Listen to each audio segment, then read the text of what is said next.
If I were to ask you, name a famous person, I'm sure most of you would say someone like LeBron James, Kim Kardashian, Jeff Bezos.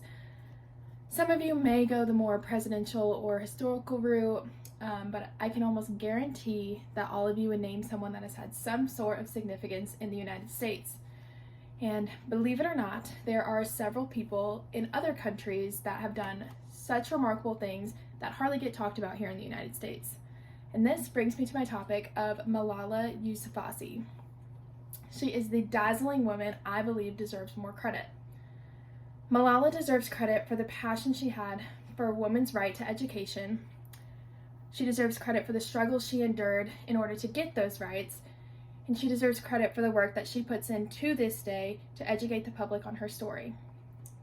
Malala Yousafzai is an educational activist in Pakistan, and while she was a teenager, Malala spoke out publicly against the prohibition of education for girls implemented by the Taliban. At the ripe age of 11 years old, Malala gave her first speech titled, "How Dare the Taliban Take Away My Basic Right to Education?" Her speech became widely publicized through Pakistan, but even so, at the end of 2008, the Taliban announced that girls would no longer be able to attend school starting January 15th of 2009. Even though that happened, Malala continued to be an education activist and made her first television appearance in February of 2009, so just a month after she had gotten kicked out of the school that she had already been in for years. Once her identity was known, her story became very widespread. She began to gain a very large following, and she gained a lot of recognition for her activism.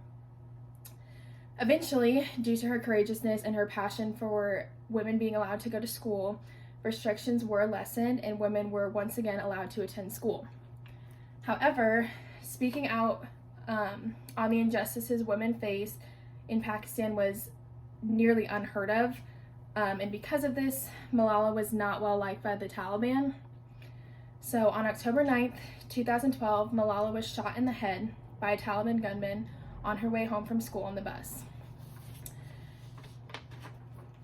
After 10 days of being in a medically induced coma, Malala woke up in a hospital in Birmingham, England. And according to an article that Malala actually wrote herself in Time magazine, the first thing I thought when I came around was, thank God I'm not dead. But I had no idea where I was. I knew I was not in my homeland. Malala was so lucky to be alive, to survive a brain injury that traumatic, but also so lucky to walk out of there with no brain damage. It's almost unheard of. That being said, Malala made a full recovery, but she did not let the shooting scare her away from fighting for what she believed in.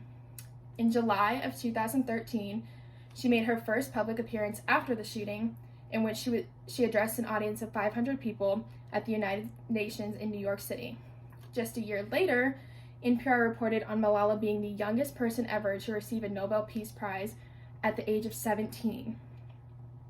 According to a memoir published in the Britannica, written by Naomi Blumberg, after winning the Nobel Peace Prize, Yousafzai continued to attend school in England. She graduated from the University of Oxford in 2020 while using her enhanced public profile to bring attention to human rights issues around the world.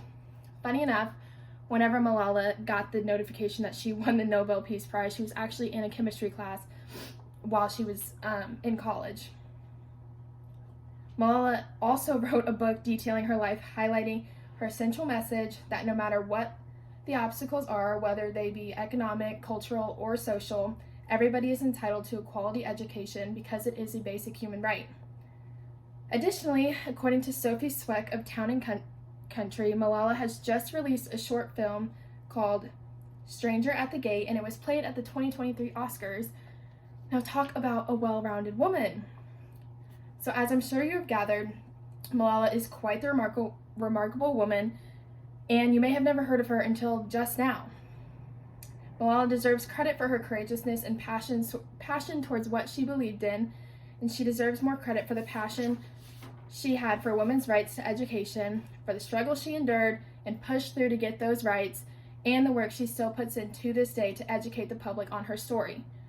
Malala has spent her life advocating for human rights and the right to education. She deserves the acknowledgement and praise that we are capable of giving her.